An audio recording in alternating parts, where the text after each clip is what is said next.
আপনি একজন সনাতনী হলে অবশ্যই মহাভারতের ইতিহাস জানবেন। মহাভারতের একজনের চরিত্র পশ্চিমবঙ্গের মমতা পিসির সাথে মিলে যাচ্ছে।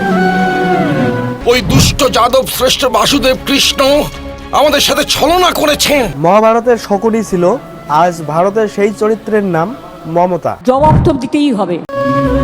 মহাভারতে যুদ্ধ হয়েছিল কুরুক্ষেত্রে, কিন্তু যুদ্ধের আগুন জ্বালিয়েছিল মানুষের মনে। ভাই ভাইয়ের বিরুদ্ধে অস্ত্র তুলেছিল, কারণ একজন শকুনি ছিল।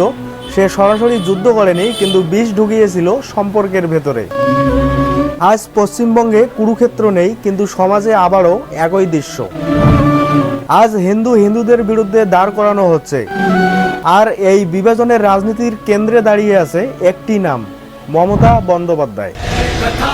মহাভারতের শকুনি দুর্যোধনকে বলেছিল, তুই অধিকারী, পাণ্ডবরা তোর শত্রু। আজ মমতার রাজনীতিও ঠিক তেমন। এক হিন্দুকে আর এক হিন্দুর বিরুদ্ধে দাঁড় করিয়ে বলা হচ্ছে, তুমি বিপদ, তুমি বিভাজন। কারণ শকুনি জানতো, যদি কুরুবংশ এক থাকে তাহলে প্রতিশোধ পূরণ হবে না।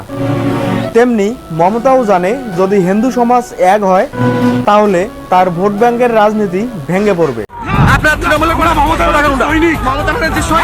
বন্দ্যোপাধ্যায় বলে গেছেন এখানে মমতার এই রূপটি পশ্চিমবঙ্গের মুসলিমরা বুঝতে পেরেছে, যার কারণে পশ্চিমবঙ্গের মুসলিমরা মমতার ভোট ব্যাংক থেকে সরে যাচ্ছে। মুসলমানদের সঙ্গে বিশ্বাসঘাতক কাজ এই মমতা ব্যানার্জি করেছে। মমতা ব্যানার্জি এখন সময় চলে আসছে, সময় যাবে, 26-এ আর থাকবে না। আপনার দেখো যে বাংলাদেশ থেকে বাঙাল মধ্যে এরকম হচ্ছে, কেন হচ্ছে? এটা তো পুরো বাংলাদেশ হয়ে যাবে কিছুদিন পরে। আমরা জান দেব, মাল দেব, বুকের তাজা রক্ত দেব, ভারতবর্ষের স্বাধীনতা খর্ব হতে দেব না। আবার নতুন করে সূর্য উদিত হবে। এক সময় যে মুসলিমরা মমতার সবচেয়ে বড় ভরসা ছিল, আজ তাদের বড় অংশ প্রশ্ন তুলছে। কারণ তারা বুঝে গেছে, এই রাজনীতি নিরাপত্তা বা উন্নয়নের নয়, এটা শুধু ক্ষমতা ধরে রাখার খেলা। আর হিন্দু সমাজ তারা প্রকাশ্যে কথা বলতেও ভয় পাচ্ছে, কারণ বছরের পর বছর ধরে হিন্দু সমাজের ভেতরেই সেই বিষাক্ত বীজ রোপণ করেছে মমতা। মমতা অনেক আগেই বুঝে গেছিল, হিন্দু সমাজকে এক হতে দেয়া যাবে না জাত, দল, মত আর অঞ্চল দিয়ে। মহাভারতে এটাই শকুনির কৌশল ছিল, আর পশ্চিমবঙ্গে এটাই মমতার রাজনীতি। চলুন মমতার দুটি হিন্দু বিরোধ কাজ সম্পর্কে আপনাকে ধারণা দেই। 1. হিন্দু উৎসব ও ধর্মীয় শোভাযাত্রায় প্রশাসনিক দমন।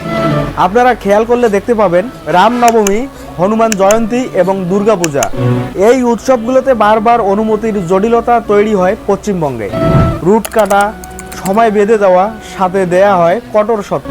কিন্তু একই রাজ্যে অন্য ধর্মাবলম্বীদের এই কঠোরতা দেখায় না। ভেবে দেখুন, হিন্দুদের রাজ্যে হিন্দুদের সাথে এই বৈষম্য কেন? 2. পশ্চিমবঙ্গে হিন্দুরা আক্রান্ত হলে মমতা কেন নীরব ভূমিকা পালন করে? আমরা দেখেছি মুর্শিদাবাদে হিন্দু নিধনের সেই ভিডিও। আমরা দেখেছি অভয়ার ধর্ষণের ইতিহাসে মমতার নীরবতা। হিন্দু পরিবার আক্রান্ত, মন্দির ভাঙচুর হয়, কিন্তু মুখ্যমন্ত্রীর কণ্ঠ নীরব। এই নীরবতাই অপরাধীদের সাহস দেয়। মহাভারতে ধৃতরাষ্ট্র অন্ধ ছিলেন, আর শকুনি সেই অন্ধত্বকেই ব্যবহার করেছিলেন। আজ প্রশাসনের এই নীরব অন্ধত্ব ব্যবহার করছে মমতা। ভেবে দেখুন, মহাভারতে যখন ভাই ভাইয়ের বিরুদ্ধে অস্ত্র তুলছিল, তখন ঠিক কৃষ্ণ এসে ন্যায় প্রতিষ্ঠা করেছিলেন। আর এখানেই প্রধানমন্ত্রী নরেন্দ্র মোদীর কথা আসে। মহাভারতে কৃষ্ণ ছিলেন যিনি বিভাজনের বিরুদ্ধে দাঁড়িয়েছিলেন। তিনি বলেছিলেন, অধর্মের সঙ্গে আপোষ হবে না। আজ বিজেপি সেই জায়গাতেই দাঁড়িয়ে এক ভারত, এক ন্যায়, এক নিরাপত্তার কথা বলে। এই কারণেই মমতার রাজনীতির সবচেয়ে বড় ভয় বিজেপি। কারণ বিজেপি মানেই হিন্দুকে হিন্দুর বিরুদ্ধে নয়, হিন্দুকে হিন্দুর পাশে দাঁড় করানো। শকুনি ইতিহাস ঘৃণা করে, কারণ সে ভাইয়ে ভাইয়ে যুদ্ধ লাগিয়েছিল। আজ যদি মমতার রাজনীতি হিন্দু সমাজকে ভাঙে, তাহলে ইতিহাস প্রশ্ন করবেই, নাম বদলালেও চরিত্র কি বদলেছে? এটা ঘৃণার ডাক নয়, এটা জাগরণের আহ্বান। কারণ মহাভারত আমাদের একটাই শিক্ষা দেয়, শকুনিকে চিনতে না পারলে কুরুক্ষেত্র অনিবার্য। ভারতবর্ষের হিন্দুদের মমতার রাজনীতির এই বিষকে চিনতে হবেই, না হলে ইতিহাস আবারও হিন্দুদের রক্ত দিয়ে লেখা হবে। আমি মহা তপস্বিনী সুবল কন্যা, আমি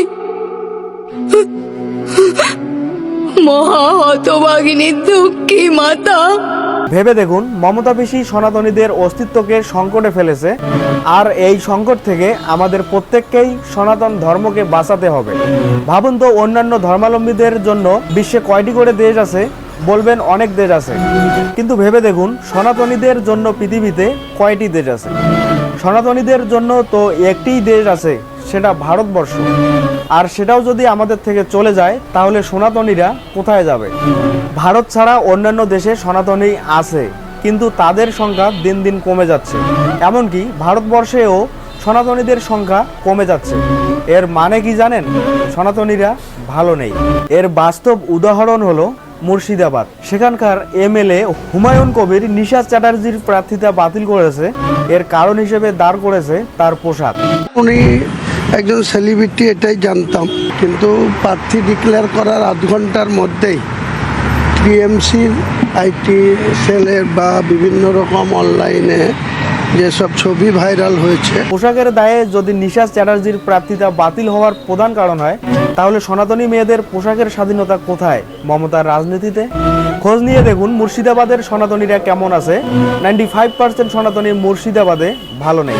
আজ যেটা মুর্শিদাবাদে হচ্ছে, কাল সেটা আপনার এলাকায় হবে না, তার গ্যারান্টি মমতা দিতে পারবে? কাল আপনার স্বাধীনতাকে হত্যা করা হবে না, তার গ্যারান্টি কি আপনি দিতে পারবেন? ভাবুন তো, মুর্শিদাবাদে এমনটা হওয়ার কারণ কি? এর জন্য দায়ী কারা? জানা থাকলে কমেন্টে জানাবেন। আসছে আগামী নির্বাচন, যেখানে মমতা পিসির বিরুদ্ধে লড়াই করবে শুভেন্দু অধিকারী। এখানে শুভেন্দু অধিকারী কি চায়? সে সনাতনীদের নিয়ম কানুন প্রতিষ্ঠা করতে চায় পশ্চিমবঙ্গে। ভাবুন তো, যেহেতু ভারতবর্ষ সনাতনীদের দেশ, সেখানে সনাতনী নিয়ম কানুন প্রতিষ্ঠা হবে, সেটাই তো হওয়ার কথা, তাই না? এখন থেকে লড়াই শুরু। কিন্তু আমরা সনাতনী হওয়ার সত্ত্বেও সনাতনী নিয়ম কানুন প্রতিষ্ঠার বিরুদ্ধে দাঁড়িয়েছি। অপরদিকে মমতা পিসি কি চায়? মমতা পিসি চায় যে কোনো দেশ এসে চিকেন নেককে বিভক্ত করে দিক, আর ওই রাজ্যের মুখ্যমন্ত্রী থেকে প্রধানমন্ত্রী হয়ে যাক মমতা বন্দ্যোপাধ্যায়। এটাই তো তার স্বপ্ন। যদি পিসির এই স্বপ্ন পূরণ হয়, তাহলে পার্শ্ববর্তী দেশগুলোর মতো ভারতবর্ষেও ধর্ষণ, নির্যাতনের শিকার হবে সনাতনীরা।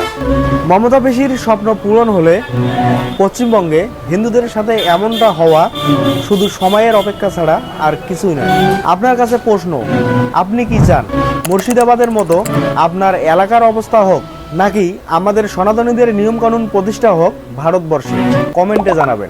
সময় থাকতে শকুনির এই বিষকে ছুঁড়ে ফেলে দিন, আর সনাতনীদের এই রক্তের খেলা বন্ধ করুন। না হলে আজ অন্য দেশে সনাতনীদের যে অবস্থা, সেটা পশ্চিমবঙ্গেও হবে। কমেন্টে আপনার মতামত জানতে চাই।